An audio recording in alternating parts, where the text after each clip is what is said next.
umesema wadada wanakukimbia kwa sababu nini umeua nini simba?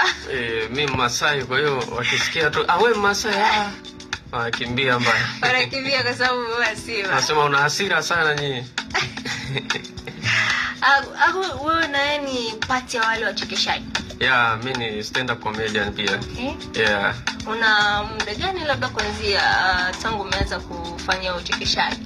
Okay, kwa kuwa consistent nimeanza mwezi wa 7 mwaka jana. Hadi sasa hivi naendelea kufanya, ila nilianza miaka ya nyuma kule kama 2022 23, ila ilikuwa na perform labda mara moja kwa mwaka. Ni zile za kuotea, zile za kuibia. Ila nikaamua kuwa consistent mwaka jana mwezi wa 7. Nikaanza rasmi sasa mazoezi ya kila wiki, kuandika sana, kuperform, kuomba sehemu nyingi za kuperform hivyo. Kwa tuseme mwaka mmoja. Yeah, exactly. Mwaka mmoja sasa. Yeah. Okay. Labda kwa muda ambao umekuwa ukifanya uchekeshaji mpaka hapo ambapo umefikia, unahisi kuna progress gani ambayo umeifanya kuanzia hapo mpaka hapa, au na zaidi ambavyo unazidi kuendelea? Progress ni kubwa sana. Progress ni kubwa mno, kwa sababu nikijaribu kureview mwaka mmoja nyuma, before hata hiyo mwezi wa 7. Yeah. Au let's say kuanzia mwezi wa 7, tuseme mwezi wa 7 mwaka jana. Ndio.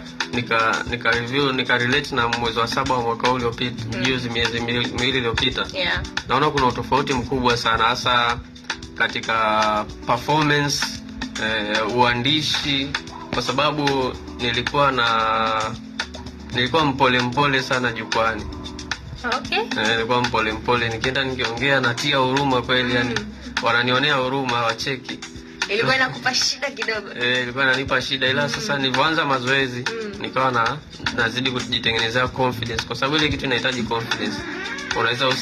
Unaweza ukawa unaongea lakini hauna confidence, watu wanashindwa kuelewa au wanashindwa kucheka sometimes. Ndio. Kwa hiyo imeniongezea confidence, uandishi, material mengi.